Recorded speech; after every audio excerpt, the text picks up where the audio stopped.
Welcome to the Oral History Podcast, featuring stories from the oral history website voicesofoklahoma.com, where Oklahomans have given generously of their time to tell their life stories for present-day listeners and for generations to come.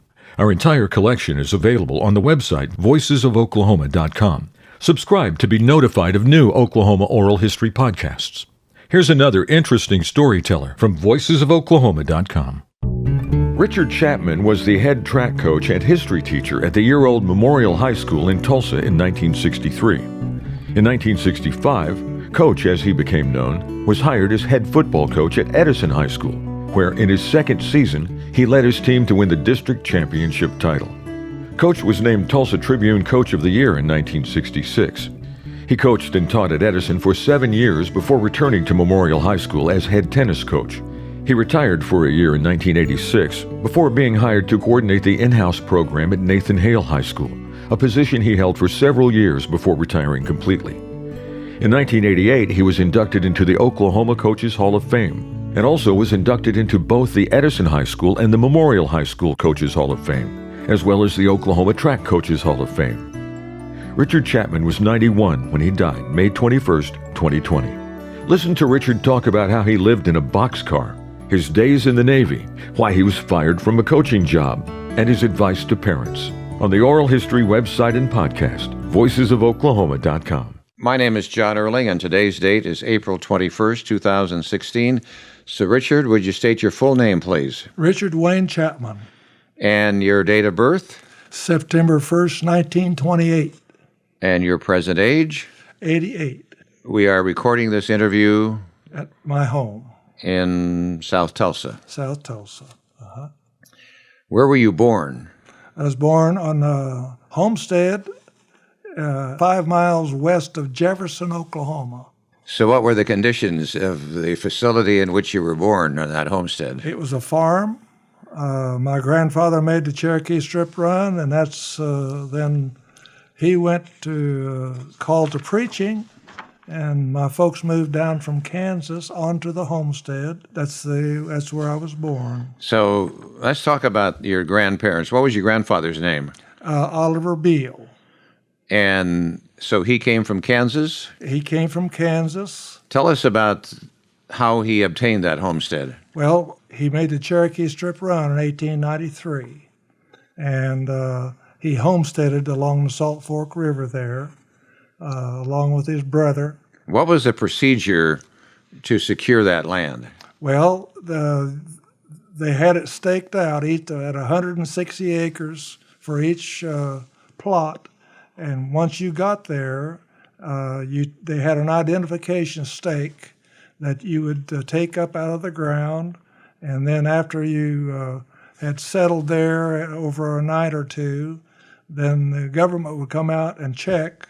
And then, after you had made some improvements, like plowed some ground, planted some trees, planted a garden, and they had a lot of regulations you had to follow.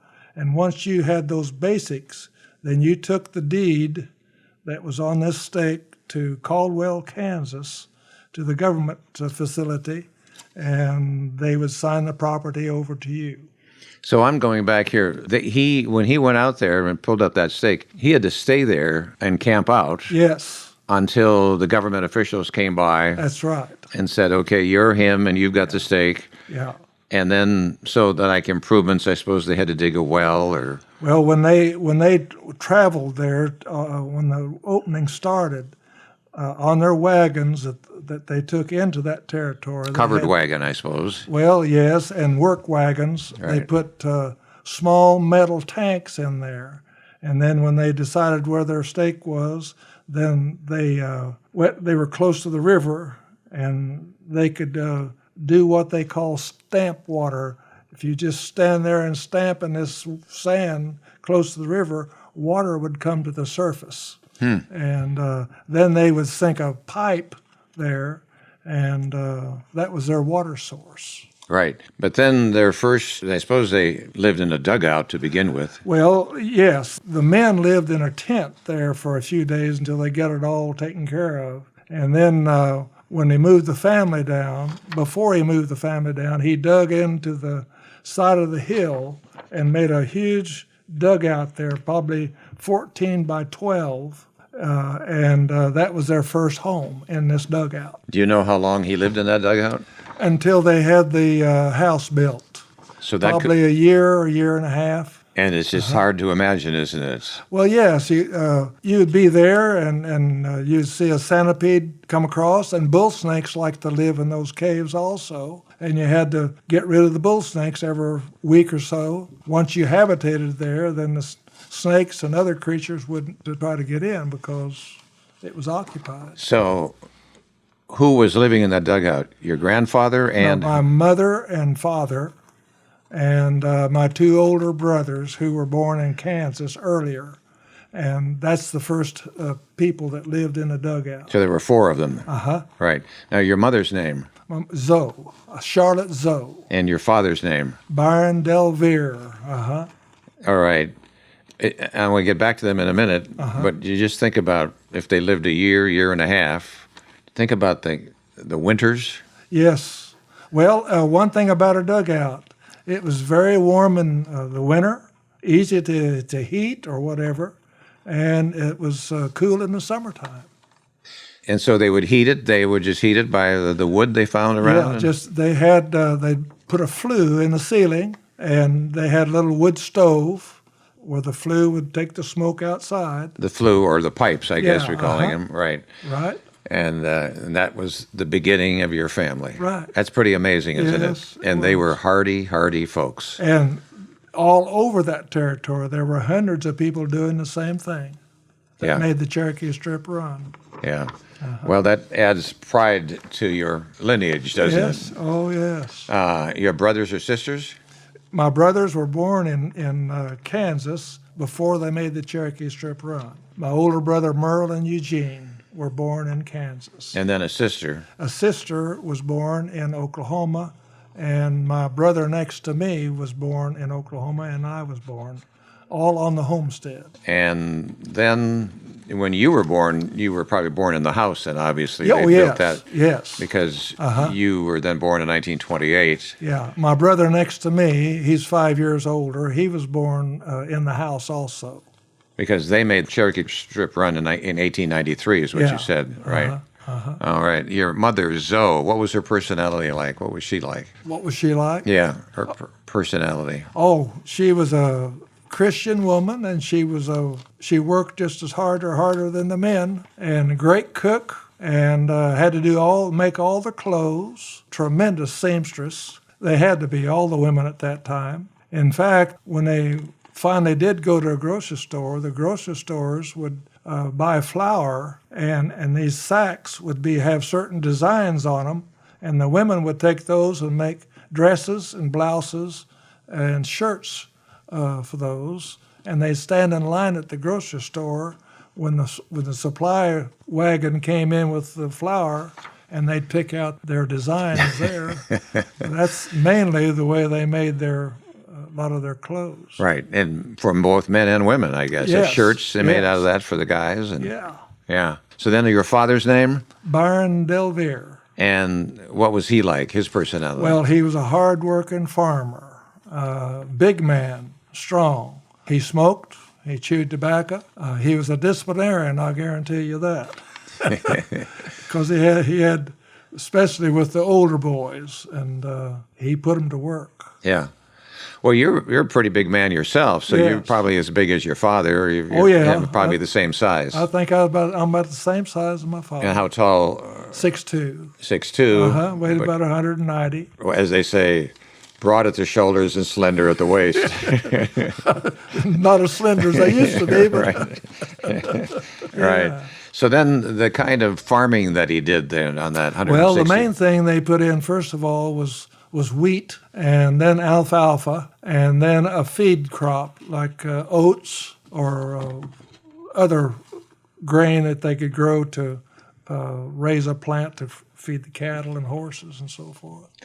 So they did that all using horses. Yes. So do you know then when they got there, they had to buy equipment? They must have brought money with them or borrowed money? Or Well, they made money from their crops. But what did they have the equipment to make those first crops? Yes, they did. They brought that with them. Yes, and they had, in other words, machinery to plant the wheat, and they had horses to pull the machinery. Didn't have tractors. Then they had a threshing machine that was run by gasoline. Actually, I think it was run by coal oil. Oh. And but that was, Some did steam engines. yeah. But They had some steam engines there too. He Yeah. didn't have one, but Yeah. a lot of the farmers did have. So that's the way they did their threshing. And they would co-op.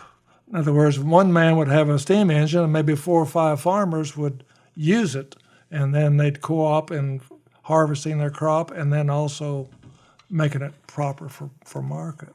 Right. What is your first remembrance living out there? My first remembrance, I think it was the coyotes. Everybody had a building out there that they kept their hams and so forth, hung at smokehouse. They called them smokehouses, and it had windows and doors on it. But one night, the coyotes jumped through the window and were trying to cart off hams and so forth. And the dogs, of course, warned Pop. He always had a 12-gauge shotgun by the back door. And when he chased out there with that was all she wrote for those coyotes. He got 2 of them, and 2 of them got away.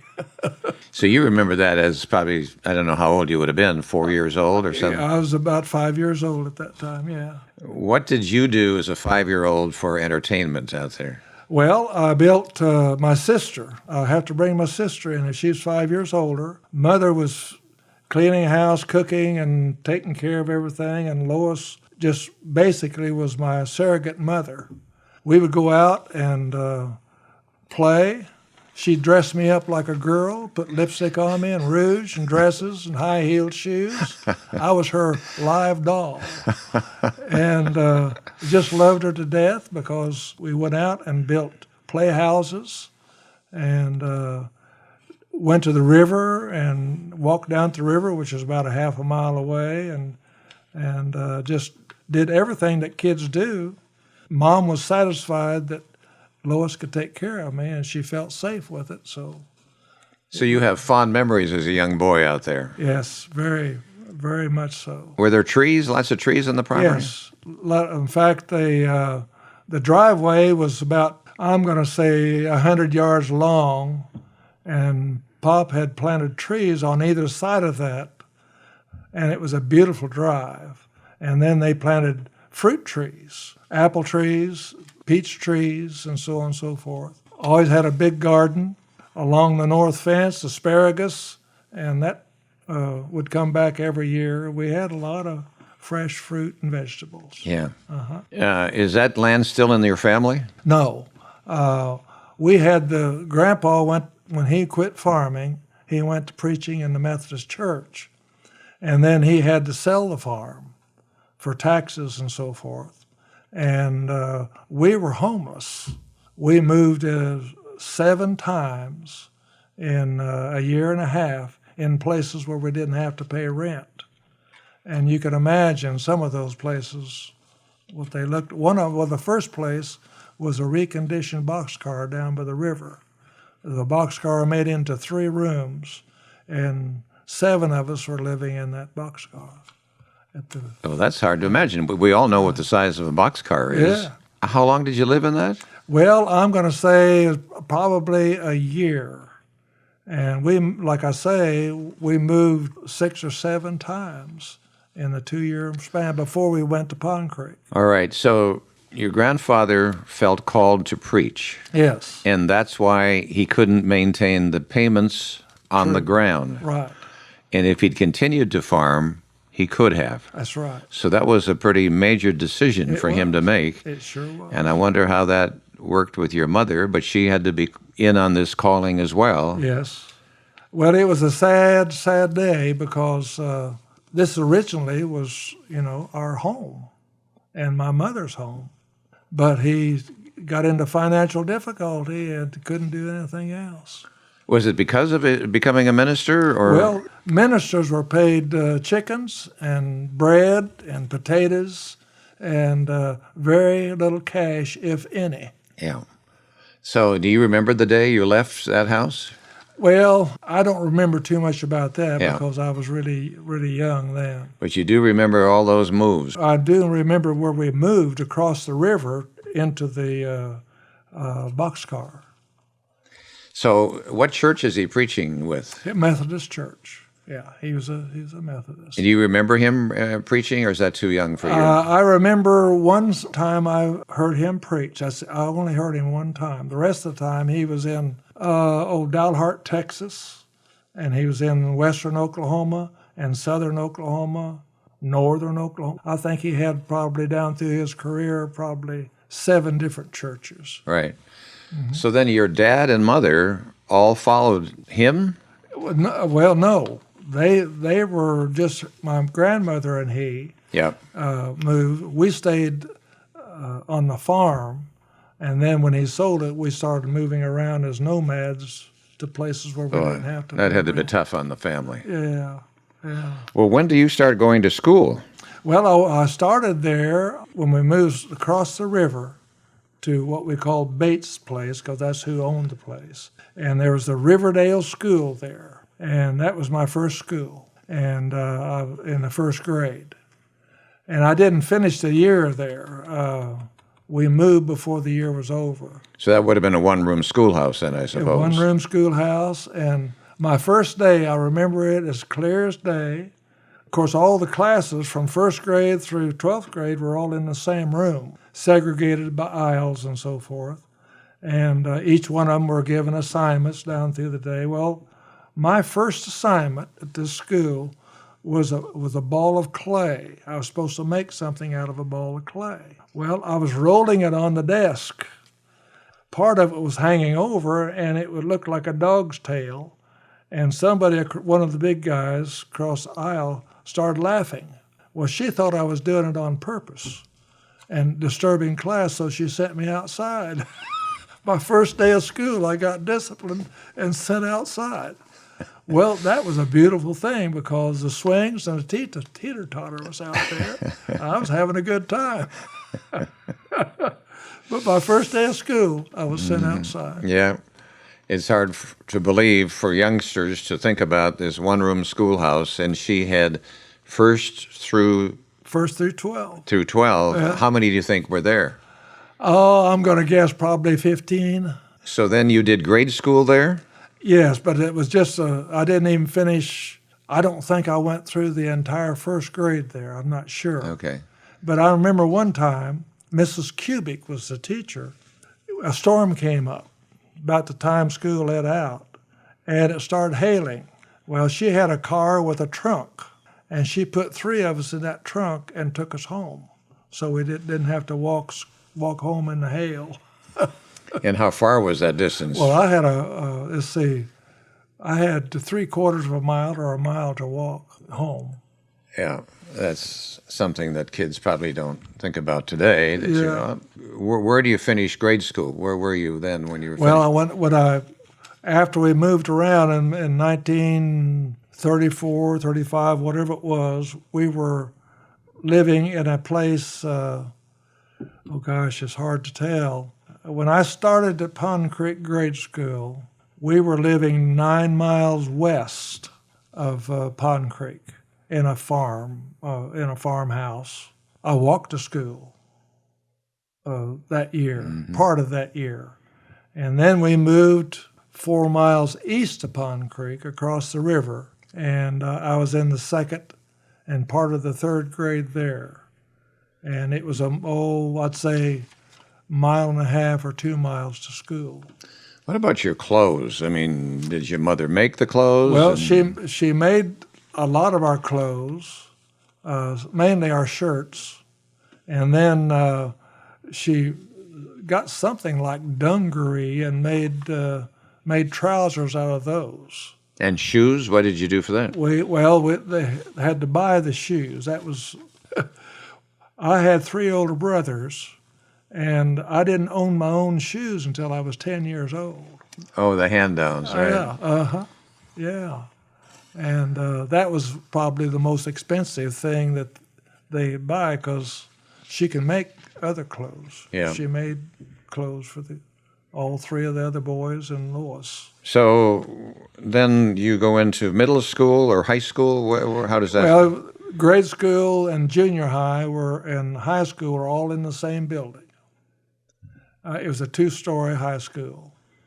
And so in high school, were you athletically inclined there? yes. And I always was, because I learned how to play every kind of ball there is with my brothers. And they took no mercy on me. And they were quite a bit older than you. We used to go out in the plowed ground and play tackle football. And my sister played tackle football with us. And she could strike a blow, I'll tell you. So they were 7, 8, and 9 years older than you. Well, yeah, Merle was born in 17, and Eugene was born in 19. So you were so young and small they could use you as a football. A lot of times they did.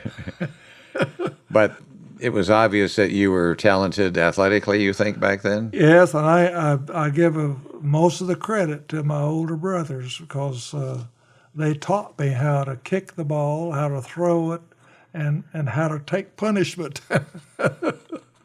So in high school, what did you play? Well, I played everything. In football, I played quarterback. Actually, we used a single wing, which is an ancient type of football. But I played tailback, which is considered the quarterback in single wing football. Then I played defensive linebacker. I played both ways, played every game all the way. And I had a helmet that I could fold up and put in my waistband when the game was over. It just had a leather top and some ear flaps. That's all it had. What about pads? Well, we had pads, but when we started playing, like in 7th grade, we'd go down to the gymnasium and the coach would dump all the old pads and shoes out from years past that kids had left there. And we'd go in there and find something that fit us. I remember taking my shoulder pads and hip pads home, and Mom would sew them together, and sometimes take bedding wire and tie pads onto the shoulder pads and so forth, repair them, for example. Mm-hmm. Okay, what year did you graduate from high school? 46. In 46. So we're talking about 42, 3, 4, 5, and 6 then. Yeah, And that was in what town? Pond Creek. Uh-huh. And I was there, of course, when Second World War broke out. Okay, December 7th, 1941. 1941, I was in grade school there at Pond Creek. And how old would you? About 13 years old, I suppose. Yeah, I was born 28. Right. Yeah. So what is your remembrance of that day? Well, I remember that I missed my brothers. My older brother, Merle, was in the Marines, and he made the landing on Saipan and Okinawa. In fact, Merle was deaf in his right ear, and he was 4F. Well, he and my sister went to California to work in a defense plant because we had some relatives out there that they could stay with. And he started seeing these Marines walking around in their dress blues. Oh, he said, I've got to be a Marine. And Lois said, well, you can't. Said, you're 4F. He said, it's better. So he got his papers together, went down to recruiting office, and lo and behold, they gave him a hearing test. And he stood about 20 feet away from a wall, and this Marine was talking to him in different volumes and so forth. And when it come time to hear out of his right ear, he's supposed to put his finger in his left ear. He didn't put it all the way in, so he did all the hearing with his left ear. He couldn't hear, and he passed. Well, long story short, he goes to North Carolina to officers training school and comes out as second lieutenant. And his first assignment is landing on Saipan. Then he landed on Okinawa. And then Mr. Truman dropped the bomb, and they all came home. So then your memories then, do you remember, you said drop the bomb. The atomic bomb. On Hiroshima and Nagasaki. Do you remember that in 1945? Oh, yes, absolutely. Tell us what you remember. Well, how'd you hear about it? Heard radio. Now, we didn't have electricity until Well, we had electricity then, and we did have a radio. But the hardware store down Henley Hardware had a TV in the display window outside.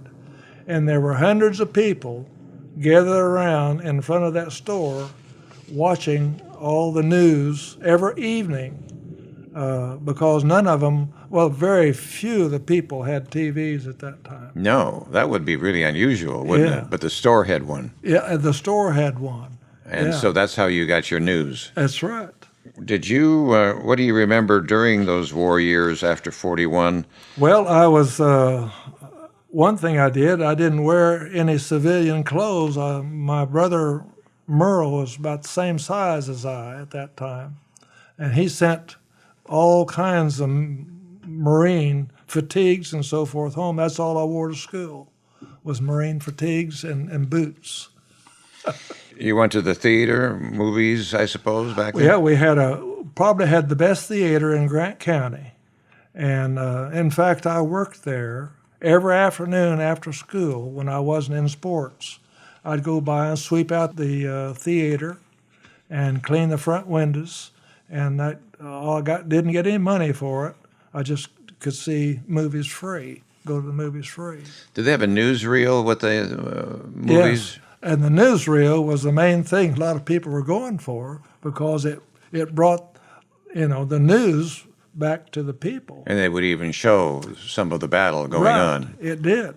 It's amazing. And at those movies, the first thing we did before the movie started, everybody sang the national anthem, and there's always somebody there, quite often a preacher, would say a prayer, then they'd show the movie. Tremendous patriotism, wasn't it, back then? And some of the guys were coming back on furlough, and they'd park a flatbed truck out in the main street. And on Saturday morning, these guys would get up there with a speaker and talk to the people and tell them what their experiences were back in Okinawa, Saipan, Germany, or whatever. So that drew an interested crowd, I'm sure. And they posted the dead, the ones that gave their lives, on the post office window. Very sad. Yeah. Yeah. And you show emotion on that even to this very day. Yeah. Sad days. And so did you think, is this war, as a young boy and others, is this war going to come to an end, or are they going to come to the United States? Or? Well, the United States was prepared for an invasion, as far as that's concerned, until Mr. Truman dropped the bomb. And that pretty well ended things in 1945, the final stages. Some people, didn't like Mr. Truman. He ended the war. Yeah. Yeah. Do you remember, you listened to the radio. Mm-hmm. Do you remember listening to presidents on the radio? Yes, I do. Who did you hear? Well, I remember listening to John Erling for about 10 years. Yeah, but that was that wasn't in the war. No. Well, what presidents? President Roosevelt. You listened to his fireside chats. Yes, absolutely. That was one of the big deals in every home that had electricity. In fact, a lot of the neighbors that didn't have electricity would be in your living room. And you did? Yes. Right. Right. Do you remember what that radio looked like? Was it a console or table radio? Or? It was a console. It was a tall, it was probably 3 feet high, whatever, big thing. Sometimes static would interfere, and you had a hard time, communicating with it. But it was a blessing to be able to keep in contact what was going on. Yeah. Do you remember listening to radio programs? Yeah, Fibber McGee and Molly and Jack Armstrong, the All-American Boy, and Amos and Andy? Amos and Andy, and the Lone Ranger, and Hopalong Cassidy, and Jack Benny. Oh my! All So those you old shows. all sit in front of the radio and just kind of stare Oh yeah. at the radio. And it's popcorn time, boy. We pop big Yeah. bowls of popcorn. That's a nice memory, isn't it? Yeah. Yeah. Yes, sir. Sporting events like Joe Louis. Did you ever listen to his fights? Yes, my father. My older brothers were boxers. Eugene, next oldest brother, was a national champion boxer, and went to Chicago in 1939 to the National Golden Gloves. He got beat because he got careless, but anyway, he got beat. And they started the boxing program at Connors A&M at Warner, Oklahoma in 1939. In fact, Merle and two other guys built the first ring that they had there. And they carried this ring, built the ring in the gymnasium. And when they had boxing matches, they put the ring out in the middle of the floor and put chairs that covered the floor, had balconies, and that place would be completely full of people. So these were local guys Yeah. fighting. About Joe Louis, who was a heavyweight boxing champion. Yeah. You do remember listening to him, Oh, his fights. Oh, yes. Yeah. Max Schmeling and all those guys. Yeah. Any other sporting events, or was it be baseball or anything? Yeah, there was football. And, Who did you listen to? What football would it well, have been? OU was on TV, and some of the pros were on TV at that time. Yeah. Or on radio, actually. Radio, right. Yeah. We finally got it. I was coaching in Henrietta. That's my first coaching job when I got out of the Navy in 1952. Well, I got married when I was there, and I had a big old box TV. And had to have an outside antenna, So I loaded those up and took them to my folks. We bought us another one, and I took that TV to Mom and Pop, and that was the first TV they had. Mm-hmm. And you're married, what was her name? Marilyn. Marilyn. Yeah, we got divorced Okay. later on. That's my kids came from us. All right. So you had how many children? Two. And then did you marry later? Yes, I married again in 80. I joined the Nazarene Church. I was a member of Southwood Country Club, and I managed the swimming pool at Southwood Country And where was that? in Tulsa here. Oh, It's on South Lewis. It was. There's a big housing district there now. It's the east side of the first street east of Oral Roberts. Southwood. 81st Street. That was Southwood Country Club? Southwood Country Club. It's a housing district now. Yeah. Wow.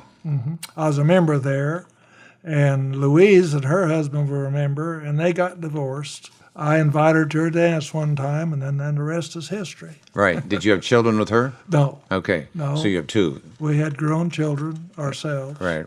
Southwood, tell us again where Southwood Country Club would have been. 81st and Delaware. 81st and Delaware, just on the east edge, just across the Delaware there from Oral Roberts Okay. on 81st Street. Yeah, I've never heard of that before. Great tennis club. In fact, we used to beat Southern Hills once in a while.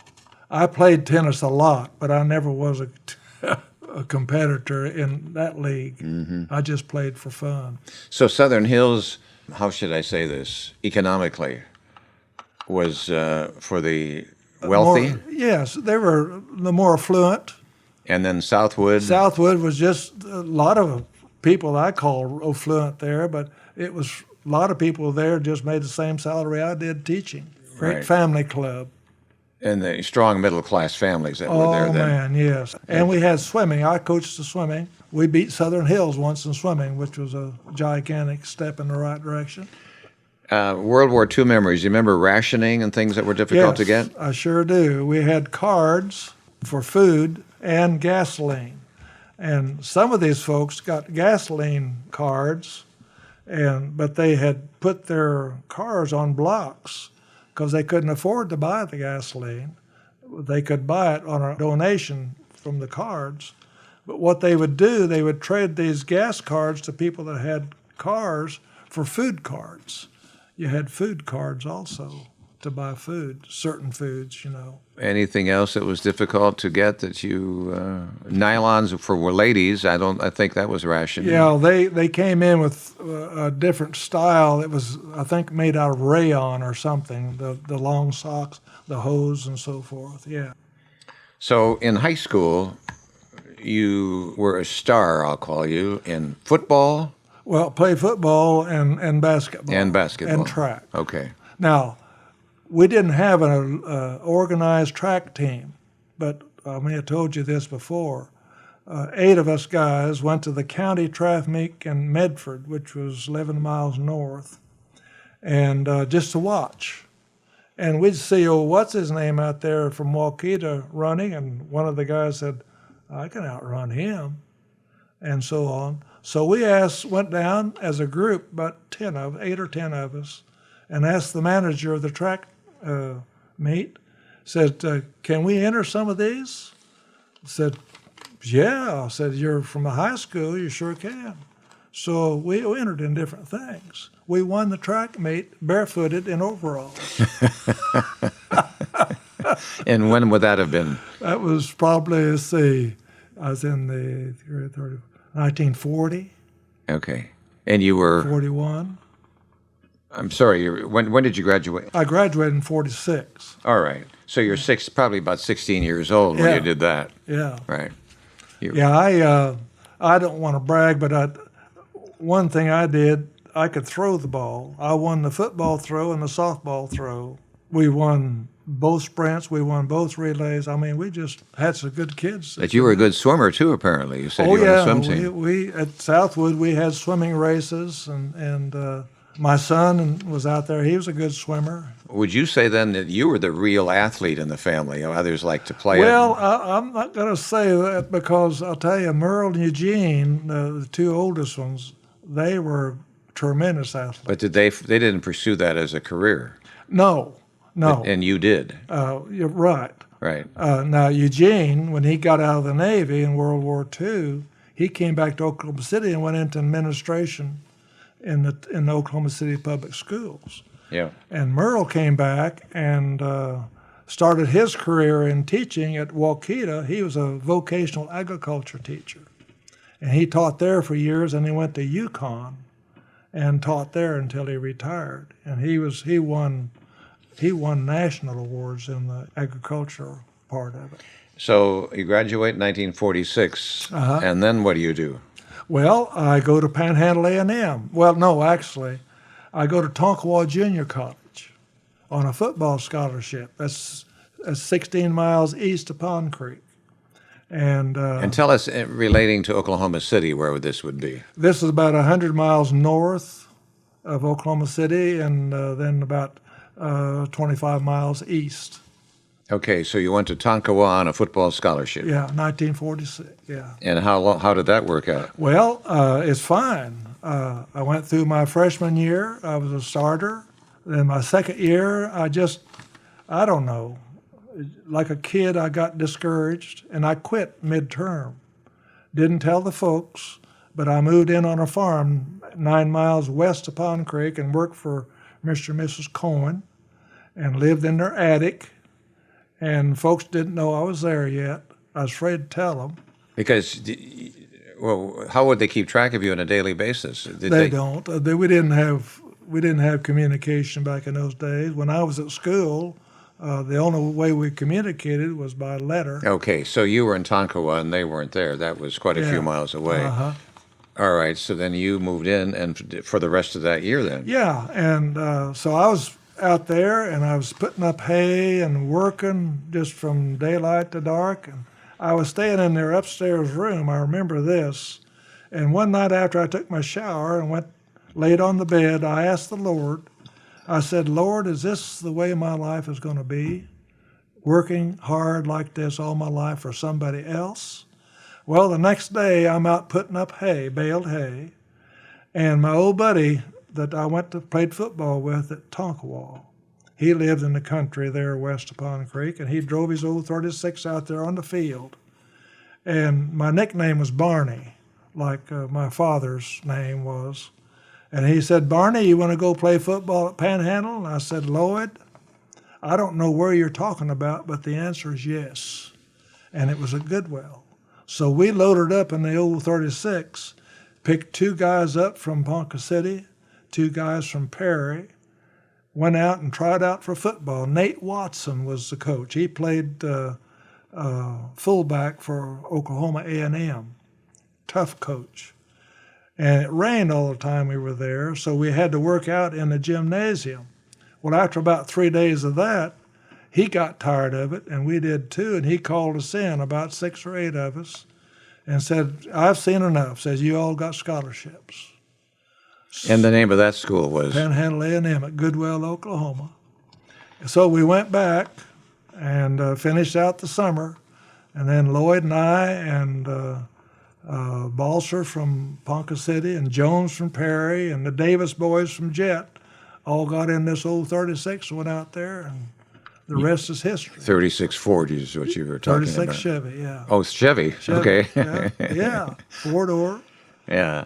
And another interesting story about that car, Lloyd, in the wintertime, would park it on the grass of the university's lawn over a steam vent, because we all had steam heat out there, to keep the water motor warm, so if somebody wanted to use it at midnight or 1 o'clock, they go out, it'll start.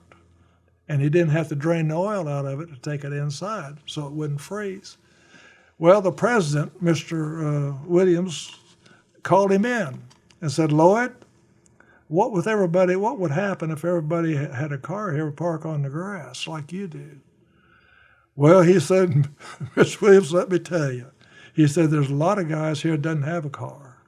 And he said sometimes, and some of them are married students, he said they may have a medical emergency, their wife or whatever, and have to take them to Guyman, which is 11 miles away. And he said, my car is out there, it's gassed up, it's got the keys in it. And it's over that vent, and it's warm, the motor's warm, and it'll start right off. And he said, the president looked around, and he said, Lloyd, he says, that's a great idea. You just leave it there. That's small school for you. Right. Your faith became important to you at an early age? A very early age, because Grandpa, like I said, was a Methodist minister, and Mom grew up in that family. And she didn't push religion. I mean, she wasn't a fanatic about it at all. In fact, Merle and Dale and Eugene very seldom went to church. But I walked to church every single Sunday by myself. When we first moved in, I was just a little kid, and I stopped by Tebow Drug and get me a cherry Coke. And the only reason I could buy a cherry Coke, because the preacher's son and I would go out on Saturday morning and hunt junk and sell it to the junk man, and that was our spending money. Well, I would go in the church, get my program, go up the stairs, and there was a little balcony up there that only held 6 people, and I was the only one up there, and I could sit behind my program and chew my bubble gum while the church process went on. So that was your early, but your church and faith stayed with you the rest of your life. Yes, Yeah. and a lot of it had to do with Mom. Pop didn't darken the door of the church. The only time he went to church was Christmas Eve to get his sack of candy. That's the only time he ever set foot in the church. And they made him do that. He wanted to bring it out to the car to him, but they made him come in and get it, hoping that maybe it'll catch. Well, that said something about you. Nobody was telling you to go to church, but something inside you as a young boy said, I want to go to church. That's right. And I'll have to say it has a lot to do with my mother and her bringing up, and her mother and father, Reverend Beale and Bessie, my grandmother. So you're at Panhandle A&M, and you graduate then from there? Yes, I graduated there in 52. So you had a notable sports career too, I suppose. Yeah, I did. And as soon as I graduated, I got my notice, my draft notice when I was a senior there at Panhandle. Well, I had a draft deferment, and I went into Mr. Williams, the president, and I said, look here. He said, they can't do that. I said, you've got a deferment until you graduate. I said, well, there it is. He said, what you going to do? And I said, I'm going home. So I packed up, and my brother Merle came out and got me, took me home. That was on a Friday. Sunday afternoon, the president called and said, have you unpacked yet? I said, why? He said, well, I called the draft board, the college draft board that regulates this type of thing, and they voted 6-0 in your favor to come back and finish, because it was an illegal thing to draft me when I had a draft deferment. Come back to finish your schoolwork, right? So I went back and finished. Well, as soon as I walked through and graduated, I handed my cap and gown to somebody, walked across the campus, got in the car with my brother, went to Oklahoma City, right down to the Naval Recruiting Office, and joined the Navy. I didn't want to be drafted. I didn't want to get in the Army. So I spent the summer at my sister's. She lived in the barracks down in the air base south of Norman. Her husband was in Europe at that time fighting the war. And I stayed there all summer, worked in a gas station until, August. Then I went to Great Lakes and had my basic training at Great Lakes in Chicago. And then from there, after 3 months there, I went to Norfolk Naval Air Station in Norfolk, Virginia. And that's where I stayed until I mustered out. So how many years were you I was just in active, 2 years active. Then being a reserve, I had to stay in the reserves for 4 years. In case we had a blowout someplace, they called up the Navy, they could immediately call up thousands of guys that were in the reserves. So by this time, we're talking you're into the 50s, into the 50s. Yeah. And that time, Korean War was beginning. Yes. I went to, when I got out of the Navy, I went to, my first job there was Henrietta. Right, that was your coaching. But the Korean War, was going on, the space race and Sputnik 1. Do those things bring back? Oh, yes. We used to, in my classes at Memorial, we had a TV in our room, and anything that was taking place like that, we not only watched it, but I called in the other history classes to watch too. You were talking about the launch of Sputnik. Right. Right. Yeah, right. Mm-hmm. So and then that anti-communism feeling and Red China and very all strong. Those things was very strong. Very strong. And we had a lot of literature on that too, and we studied their philosophy and could see the counter-revolutionary type things that we needed to do to combat it. Did you ever have bomb tests when the kids get under the desk? Oh yes, we had air raid drills. Yes, and we had to get up against the wall, sit and cover our heads. We got in the hallway because the hallways were supported more sometimes in the classrooms. And you go out there at Memorial on one of those drills, every student would be out in the hallway. You sit on the floor. Sit on the floor. Pull your knees up and your head down. And cover our head with our hands, yeah. And then they set a signal off, and then we'd go back to class. Yeah.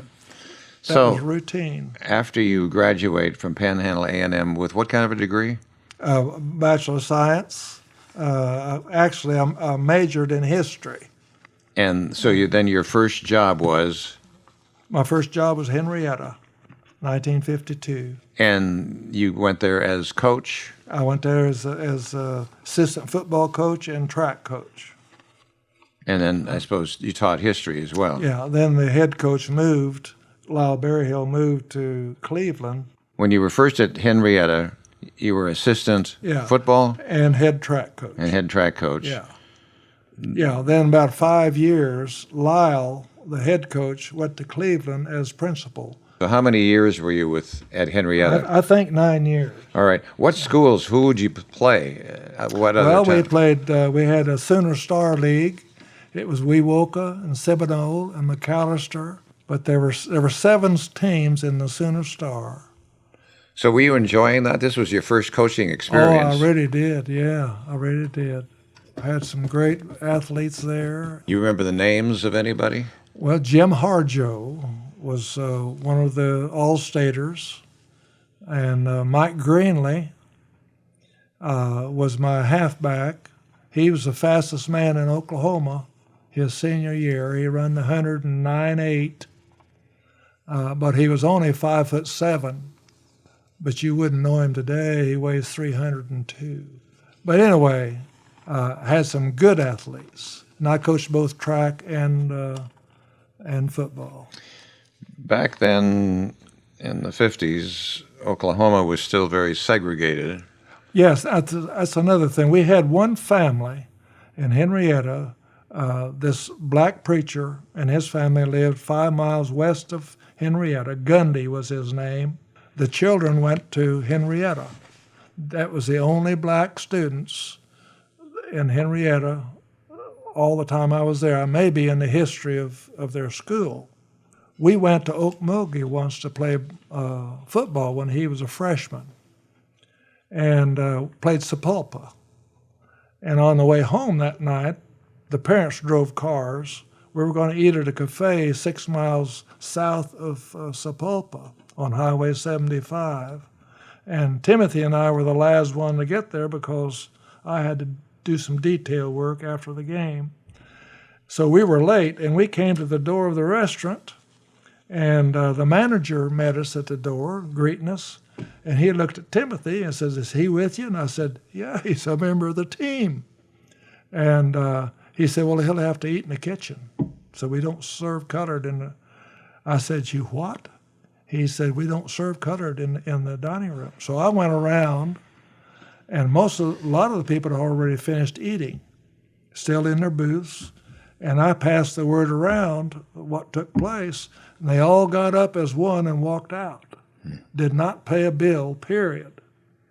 And so the superintendent Dr. Battles called me in some weeks later, and said, "I got something here." And he had a ticket, a bill that this cafe had sent him that we owed. So he taped it on the edge of his desk. And when school was out, I came back, and it was still taped there about 2 months, 3 months later. So he took a match and burned it. Of course, they never heard from him again. Yeah. But that was a sad thing. Do you recall black students playing on the other teams? Yes. Okmulgee had a black school, and then when they integrated, they won the state championship 2 years in a row. Mm-hmm. And then all the others, Holdenville all of them had a large black community. Wewoka, Holdenville, McAllister, they all had. But they were school for blacks, weren't they? Or were they yes, integrated? Yes, they were school for blacks, right. Right. But when they integrated, they closed the black schools, and all the black kids went into the regular public school. Yeah. Were those schools tough? Those all black schools? You tell them that Okmulgee Dunbar was they were undefeated a couple of years while I was down there. Yeah, they were in class B or something like that. I don't know what. So you were at Henrietta, the Henrietta Hens. They were the Hens then. They're Knights now. Yeah, for 9 years. Then what happens to you? Well, I get fired. You got fired for what? Well, last couple of years there, we didn't win but 7 games, I think, out of the 2 years. And I see it coming. I would have fired me too, But I took it as a coach. I said, "Well, you can't win the Kentucky Derby with a mule," that type of thing. But I didn't fight it. I didn't want to make a spectacle. I did all I could do down there, and that's it. So parents and all, everybody, because that's a big deal, isn't it? Well, I had a lot of parents that were making little protests to the school board and so forth. In your favor? In my favor. However, there were others who wanted you out. Oh, yes. Oh, right. Yeah. And so we point out that in a small town, as it is today in 2016, that's the biggest thing that's going for them. And you as a coach, you know it. You don't get flustered by it. You don't call names. You don't cuss them out. It's just, if I was in their position as a parent, I would do the same thing. Because I want my kids to be in a winning program. And you had been successful there. Yeah, but those things don't count when you. With my kids there, past history doesn't count. Yeah. So in the last couple of years, what do you think your record was of winning as compared to losing? Well, I had a plus on between winning and losing. I won more than I lost. But it wasn't good enough Wasn't good enough. because you weren't able to play in the finals, I suppose, or for championships. So I had made good friends with Doug Duggar, who was a coach and athletic director at Memorial High School at that time. I came up to a track meet to Skelly Stadium, and I talked to a bunch of coaches. I said, "You know Coach Duggar?" "Yeah." I said, "Is he here?" "Yeah, he's right up." So I went up and talked to him and told him my history about what was going on and so forth. And he had met me before because I refereed a lot, and I refereed some of Memorial's games. In fact, I made more money my first 2 years in Henrietta refereeing than I did coaching. Well, anyway, I talked to Doug. He said, "Well, just come by, take a day off or two and come by, and we'll go out and talk to the principal and so forth." Went out on a Monday, talked to he and the principal, and before I walked out, I had a job. At Memorial High At School. Memorial High School. And that was just new, wasn't it? Yes. In fact, I was there at their first graduating class, 63. Yeah. Okay. A beautiful program and a lot of enthusiasm, you know.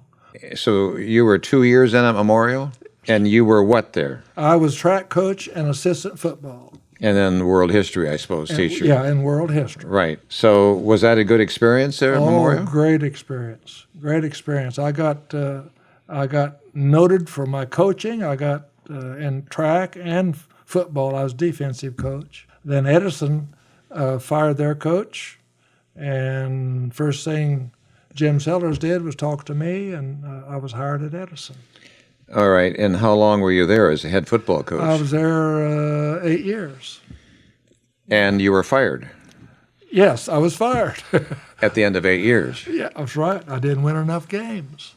All right. But I had won many games. I had really great seasons, and I had 2 All-Americans and 25 All-Staters.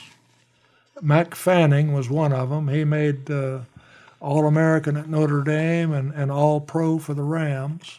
Anybody else that did that went on to college? I had a lot of them. I had my second year over there, I had 17 that got full scholarships. At various colleges. Yes. Yeah. Right. How many beyond the one that you just mentioned went on to the pros? I don't remember. No, I think Mike was the only one. You remember any other names at Memorial or Edison that would come to recall as athletes?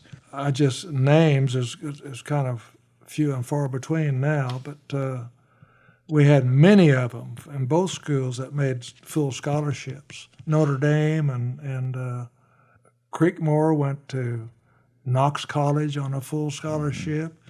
Shoemakers, 2 of them went on a full scholarship to TU. When you were at Edison, you played for state championship. Yeah. And so did you win? No, we didn't win the state championship. Who did you play in the state championship? I think it was Bentwist City. So was that, you said you were there 8 years. The state championship came in the first 3-4 years? Or? Yeah.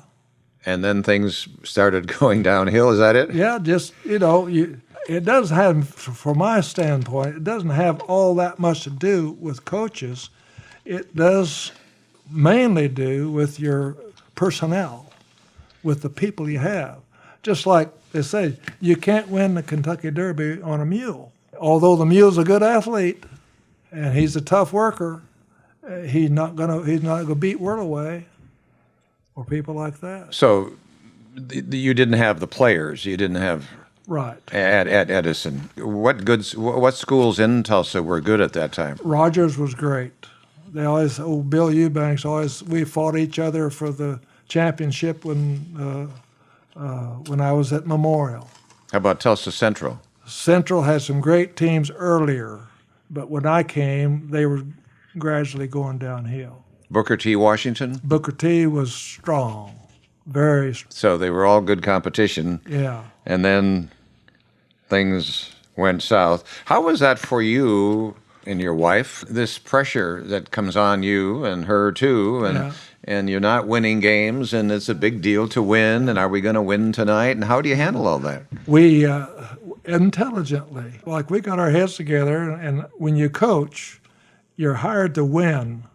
You're not hired to lose. You need to win a certain percentage in order to be viable.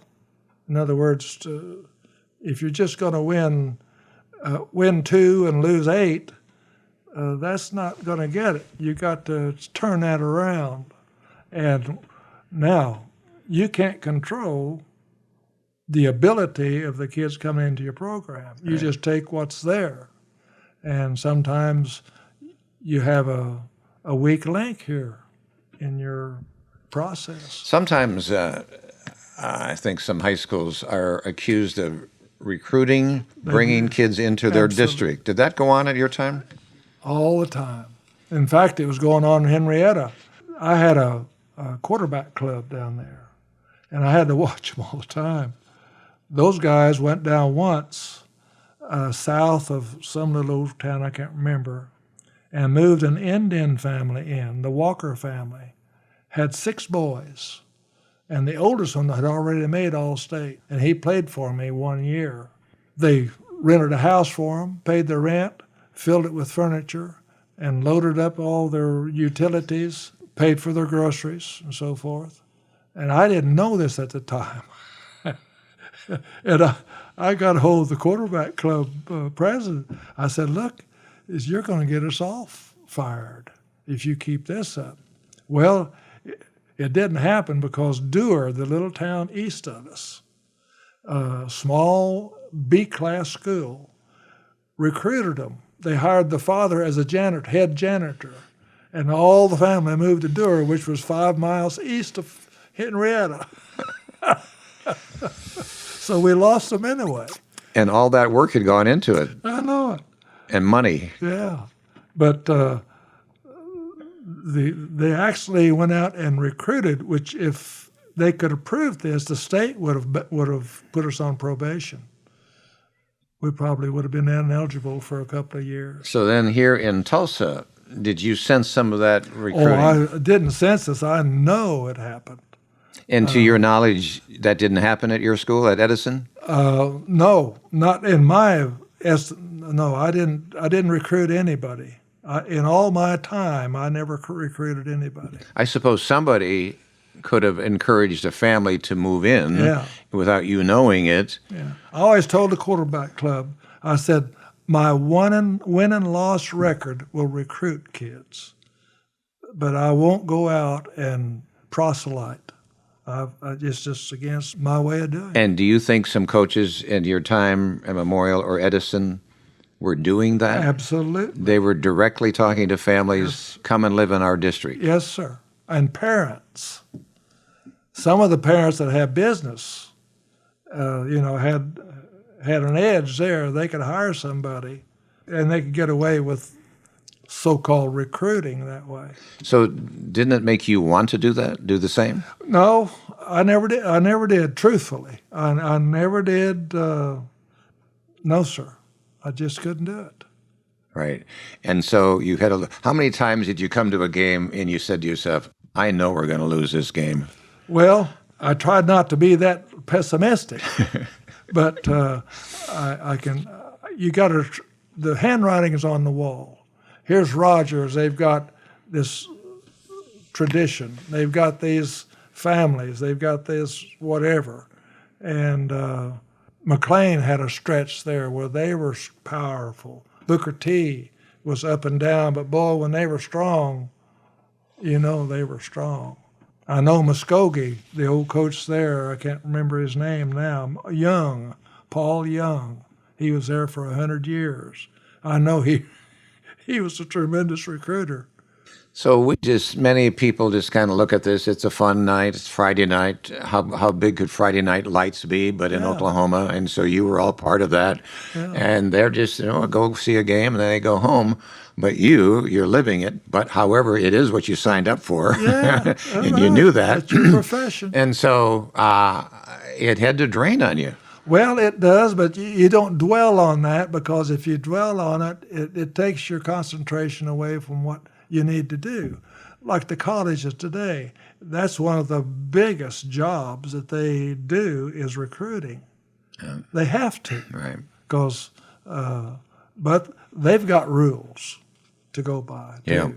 They got certain rules. So tell me about your waning days at Edison. You too then saw the handwriting on the wall. Oh, yeah. Yeah. And would you have fired yourself then too? Yeah, and I'd talk to the coaches, my coaches that I had there, had 5 of them, and I said, you got to realize that if this continues, if we don't get the kids in here to win with, to coach, then there's going to be some changes.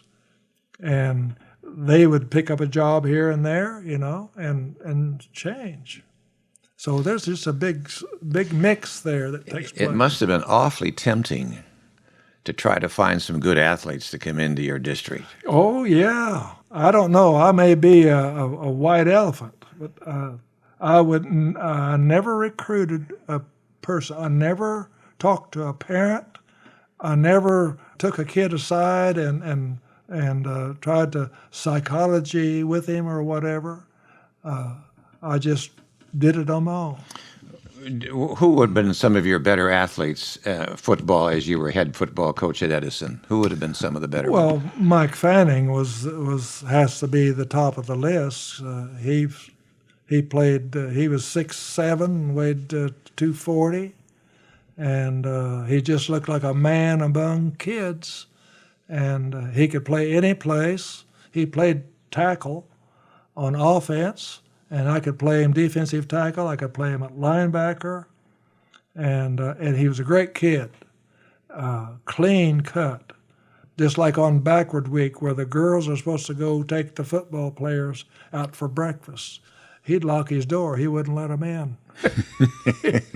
Too many of them. Too much of a distraction. Yeah. But then he gets. I was in the room in the athletic office when Notre Dame came back and talked to him and his parents, where he signed for Notre Dame. Well, he made All-American. In fact, he was an all-state wrestler, heavyweight. He won the heavyweight championship 3 years. And he started wrestling at Notre Dame, but decided 2 sports in college was too much, so he dropped wrestling. Mm-hmm. But he made All-American there, and then they recruited him to the Los Angeles Rams, and he played there for 10 years and retired and made All-Pro 2 or 3 years while he was there. Now he has a small horse ranch over here by Shoto. I don't know whether he's still there or not, but I visited him a couple of times, and that was his dream, is to have a little horse ranch and a wife and kids, and that's what he did. As we say, when things were going south on you there, and you're out in the community, do parents see you and say nasty things to you? Or? Well, you can hear it from the stands. I say you hear it. Yeah. I can't tell you if I ever, because I didn't pay attention to it then. Did you get booed? Oh, yeah. And some of my family was sitting, behind the bench up in there, and they could hear what was going on. And here you were there, and you had played for a state championship. You had a good record. I mean, they considered you a good coach. Yeah. But that didn't make any difference because you were 2-7 or whatever. Because their kid is on the field. They want him to make All-State. They want him to play with a champion. They don't want him to play with a loser. Right. All that stuff. And I can see their point. I can see their point. Yeah.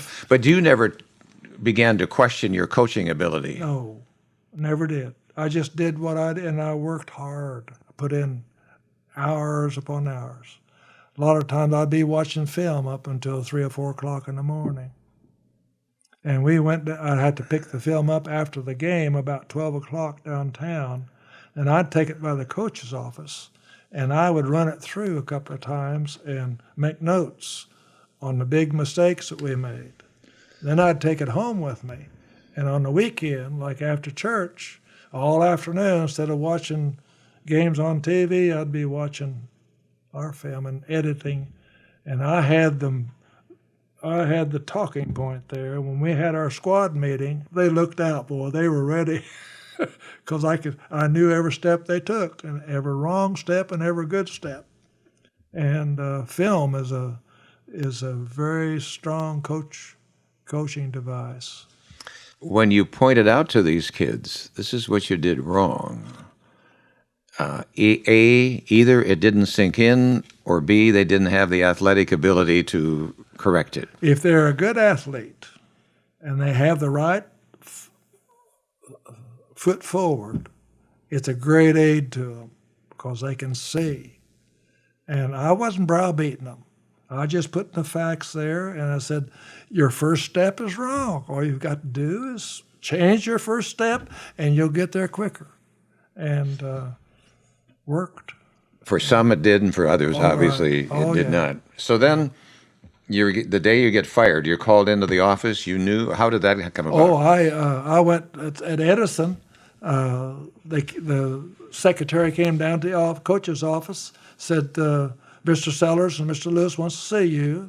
I knew exactly what it was. So I just walked down, and there they were sitting in the office.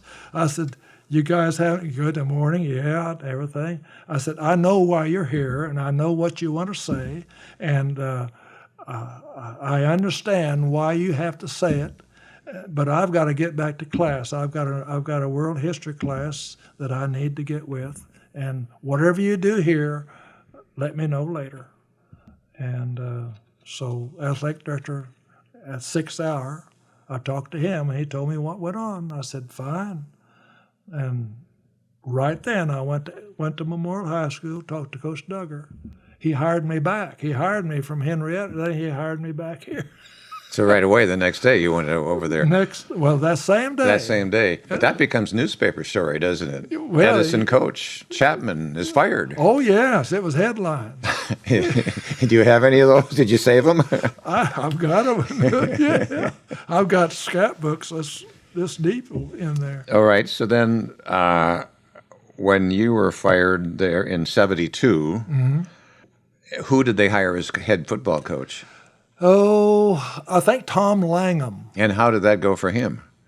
Oh, good. Yeah. Did Edison ever? After a few years, things started to level out because other schools were starting to feel the pinch, and integration was taking place, and all this. It's just a teeter-totter type thing. So then it had to really feel good for A, to have a job, but B, to go back to a school that you liked. Oh, just great feeling. And Coach Duggar we were good friends, but that wasn't the only thing. I think he knew that I was doing everything possible to get the job done. And that's what an athletic director asks. So just do whatever you can. If you don't have the kids to win, I'll know it. He knew exactly the ability of the kids because he was a coach himself. He coached basketball when I was there. And so he knew the ability. So you returned to Memorial, then you were head tennis coach? Yeah, I was defensive coach. Assistant football coach, defensive coach for the football team. And I coached boys and girls tennis. And then obviously a classroom history teacher. And when I went back this time, I started my own class, Contemporary Affairs. It's a honor student class. Started out as an honor student. You had to have a B+ or an A average in order to be in the class. Later on, I changed that because I had a lot of kids that were B, C, whatever, that were good students, but they wouldn't be A or B. So instead of having lined up chairs in my history class, I got tables and just made a big circle of tables. When I opened it up for all students rather than just honor students, I got a room full. I had 56 students at one time in there. And they were representatives from different states. Like this group would take 5 states, this group, whatever. And then they'd write their senators and their representatives in Washington, tell them what we were doing, and we'd like to have some samples of legislation that you're working on right now, bills that you're working on, and we're trying to build these things ourselves and learn how to write bills. Well, we got boxes full of stuff from Washington, and they just responded tremendously. And it's one of the best experiences in my teaching. That had to give you a great deal of satisfaction. Well, let's just point out here, the Chargers went on and they won the state championship, Yeah, football championship 1980. in 1980, and you were the defensive coach Yes. on that team. Yeah. Who was the coach then of that team? Richard Eddy. He passed away here just a few months ago. And as in tennis, were you able to play for a title then? Well, tennis is a little different. We didn't win any team titles, but I had 7 state championships. Okay. Right. I had 2 state championship doubles team, and I had one girl that won the state in number 1 singles, and I had a boys team that went to state in doubles. Tennis is just a little different. Right. Actually, it's individual sport, what it is. You get there, team. You add up your team points, but individuals do the point making. So it sounds like you had a lot of tennis talent there at Memorial. Yeah, and they got all their teaching from pros at the country clubs. What I did, I conditioned them, and I run sprints, and I did calisthenics and so forth. But all the technique of hitting the ball, they knew that before they come into the program. So this was a wealthier crowd then that came to Memorial. Very. And they had the benefit of Southern Hills tennis. Yeah. And even at Rogers, McLean, other places, a lot of these affluent families in those schools had their kids in tennis programs and golf programs because they could afford it. Did you ever play golf? My wife got me a set of clubs in Henrietta, and we had a golf course out south of town, old hilly ball club, and we did have some sand greens. That's where you take a drag and drag a path through the hole and so forth. And I just about tore them up out there and missing the ball and hitting rocks. But I wasn't worried about that. I just loved to get out there, and I'd end up with half a dozen or a dozen balls in my bag because I was out there in the grass looking for mine. Right. What gave you the most satisfaction? I mean, you just talked about this recent classroom experience that you invented, you created. Yeah, right. And it became very successful. You had satisfaction from that. Then you had satisfaction from coaching a certain team or championship. Tell us what rises to the top. Well, I'll tell you one thing before I go any further. It's the association of adults, the good people, the athletic directors, the coaches, and the teachers that were in the program.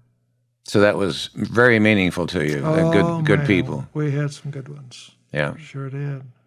And they were teaching our athletes how to academically survive, and I was teaching them how to athletically survive.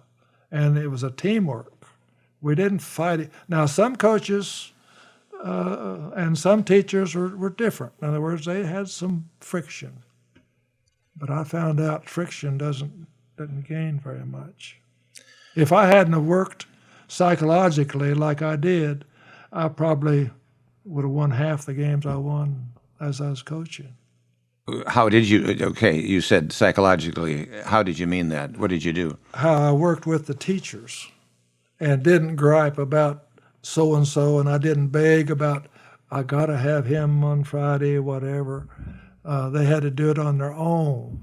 And the teachers and I had a pact about that. And they said, if you want him to play, coach him in studying also. And I did that. And I think it helped a great deal. Were there times when you had to set a boy aside because he wasn't academically? Oh, yeah. And it hurt a couple of 3 times, too. Might have even hurt a win or loss of a game. Oh, yeah. True. That's true. Yeah. All right, then bringing you back to your satisfaction moments. The school, the academy in the classroom, on the field, kind of what pops in your mind?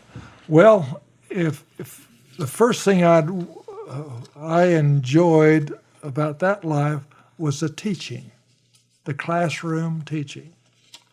That I enjoyed. because you have more winners there.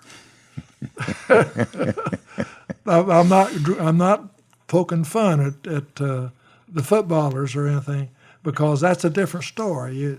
When you're using your muscle rather than your brain, there's a lot different direction you have to take. In other words, if I was a big ox and you were small, I could just crush you and that's it. But if we're equal, now education is going to have to come in so I can outthink you. And if you can't outthink them, you're in trouble. Mm-hmm.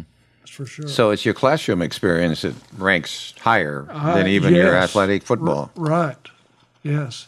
If I had to go back as a career for the rest of my life, I'd want to be in the classroom rather than on the football field. Although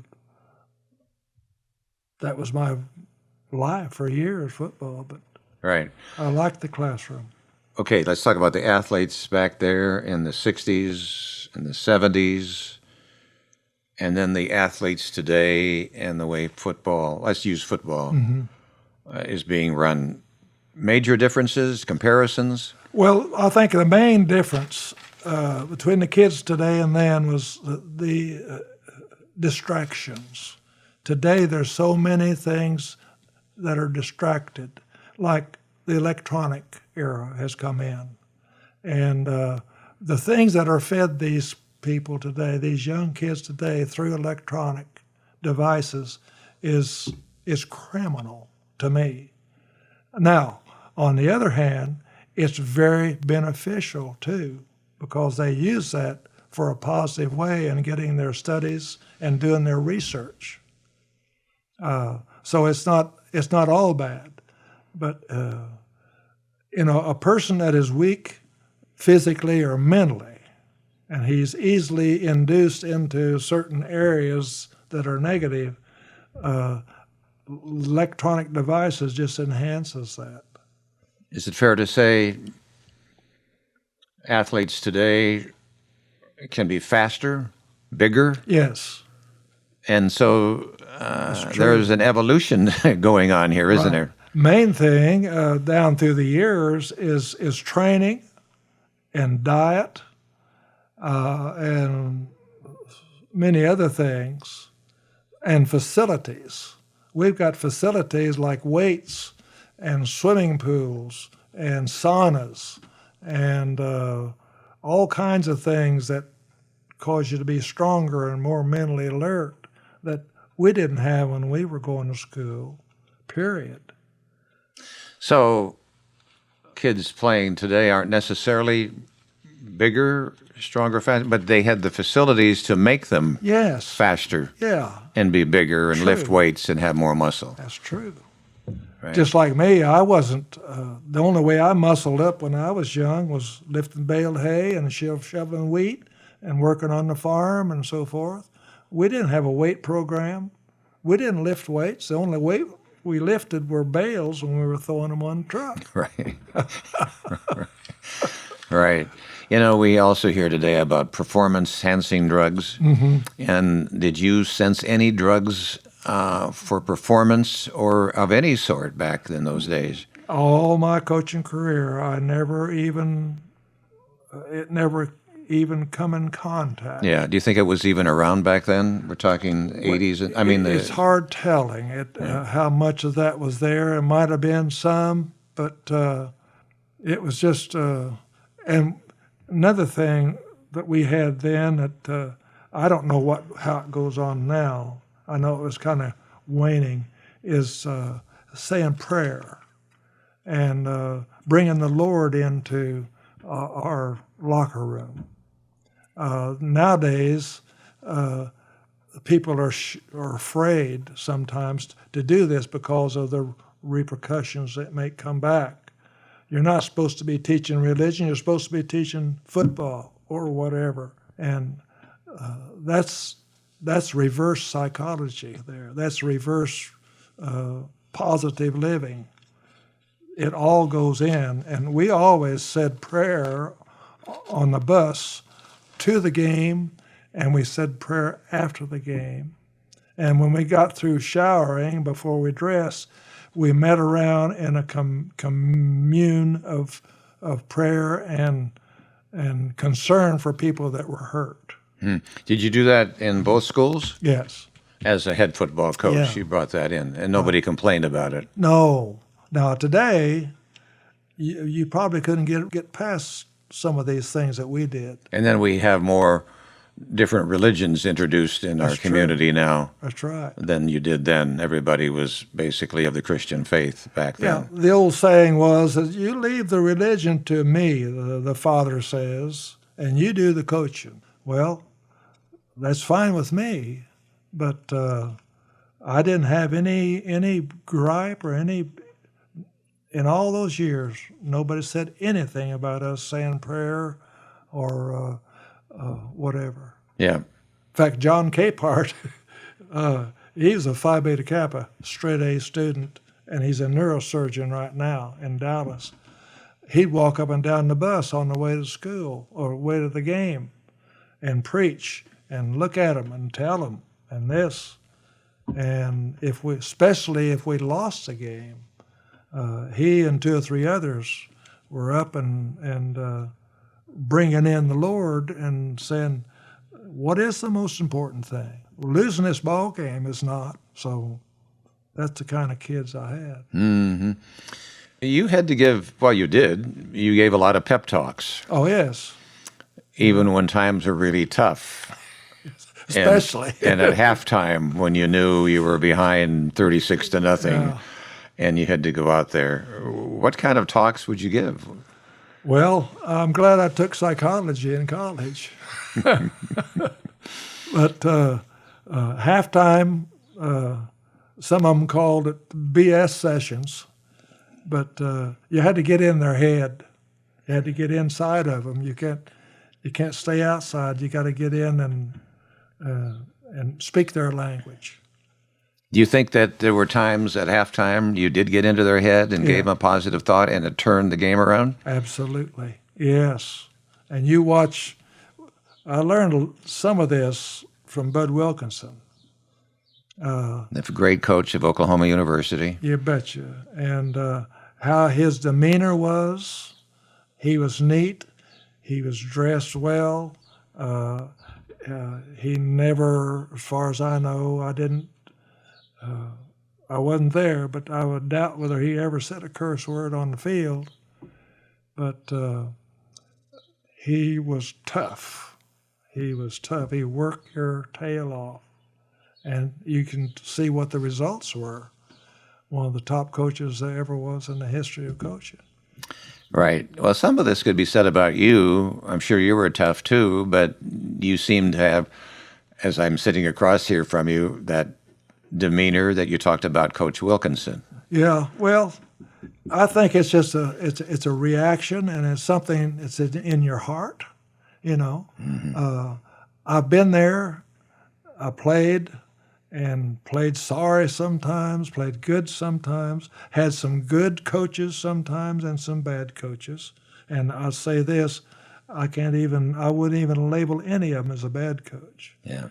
But sometimes philosophy is something that I wouldn't have done, but who knows? Let's give some advice here to parents. And right now, I have a grandchild. His name is Lars, and he's 8 years old, and he's involved very much in baseball. Uh-huh. They're playing tournament baseball on the weekend. Yeah. And we're sitting watching this, and my son used to be a coach, not professionally, but we see things going on that we don't like, or why is Lars always playing, why is he always catching or playing third? And we have all this stuff going in our head. So what is your advice to parents? And then I hear parents yell at their own son and do this, and then there's another one who yells at Lars, move over there. And so, we have all this stuff going on. Yeah. And so what's your advice? Well, my advice is, and being on both ends of this now, because I was a parent too, I say I was up in the stands. I always had a clipboard and tried to be on the sideline. But anyway, you have these people that are coaching and teaching, and if they are doing an outstanding poor job. Everybody can see it. You can't let this drift over into your son or your daughter, and you don't ever want to speak negative about the coach or teacher in front of the student. You just don't do it. The way you speak negative is to go talk to that person face to face. And if you've got anything negative to say it to him, not to somebody behind his back, or especially don't talk about it with the kids. That doesn't approve anything. Yeah. And how many times have we heard that parents got in fights in the stands? I don't know, did that ever happen to you? Yeah. There would be fights break out in the stands? Oh, yeah. That'd be talking about what some players doing, what they're not doing, and not knowing who's sitting down, and that that would kind of get me going if somebody was sitting there running my kid down, no matter what he was doing, right or wrong. Right. And then as a coach, you saw it happening in the stands as well. Yeah. And I'd always made it a point that if I saw anything like that, I'd call the parent or talk to him personally and try to point out how to approach it in my way and not physically do something that you'll regret later on. Did you have some who rebuffed you and said you're wrong? Or? Oh, yeah. Especially two mamas, like not just men, but the mamas. The most they can aggressive, huh? They can chew you out pretty good. That's for sure. I won't mention names. But you could. I could. And maybe names we know. Yes, that's for sure. But bless their hearts, they're tied up in their flesh and blood, and although I can't excuse them for that, I can see why they're doing it. You can't overlook it. Yeah. But you can't agree to it either. Well, despite some of the hardship you went through, you had a lot of victories and a lot of joy as well. And yes, you spoke being fired 2 times. But you were inducted into the Oklahoma Track Coaches Hall of Fame in 1987. Uh-huh. You were inducted into the Oklahoma Coaches Hall of Fame in 1988 and Edison Coaches Hall of Fame in 1988. Mm-hmm. And I believe, were you inducted in the Memorials? Yes. Hall of Fame as well. Uh-huh. So you did get a lot of compliments and the results of good work. Well, I must have been a good psychologist. Well, no, they saw that you were a good coach, is what they saw. Well, these schools that you're talking about there, they're top-class schools. Of course, any school, they're all top class to me, the way they're working with kids. But,